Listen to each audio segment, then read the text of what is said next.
In 2021, I published my first photo book about these railroad tracks over here. But this isn't a story about how this book was made. It's a story about what inspired this book and how I discovered its story.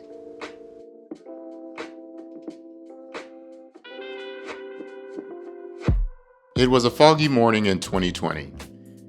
I was right outside the Clarendon Supermarket in Scottdale, a business that's no longer open, something that is a theme in my work. And I was there to take a picture of a structure that had caught my eye months ago, the Scottdale Steel Building.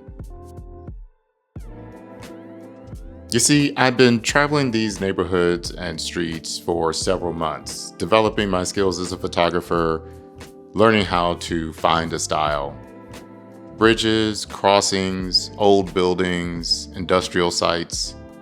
I thought I was just making some atmospheric photography, something interesting to look at. No real project or goal in mind. As I was framing up my shot, I heard a voice off to my left. "Hey man, what are you doing?" As I looked, I saw a man approaching me, obviously curious about what I was up to.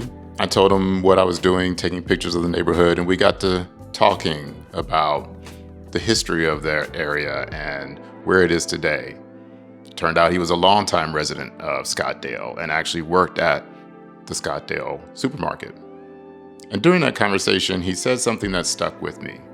He said, "I know what they think of me. I come from the wrong side of the tracks." He wasn't speaking metaphorically. The railroad tracks literally divided the black neighborhood from the more affluent white neighborhood. And suddenly, I came to realize what I'd been photographing all along and what my purpose with these images was. This book is not just industrial infrastructure or atmospheric architecture. In some ways, I see it as the physical manifestation of Atlanta's geography. Every railroad crossing in this book, every overpass, every fence line, every building pressed up along the tracks tells the same story. These tracks weren't just transportation routes. They were, in a lot of ways still are, dividing lines between neighborhoods, between communities, between cultures. And that dividing line defined the growth and change within the city. That conversation outside of Clarendon Supermarket gave me the key to understanding what I'd been photographing and documenting along this 2-mile stretch of railroad for the past several months.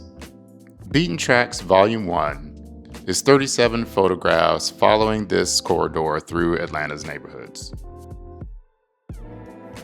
Tomorrow, I'll share images from that first encounter right outside the Scottdale Supermarket that was the genesis for this book.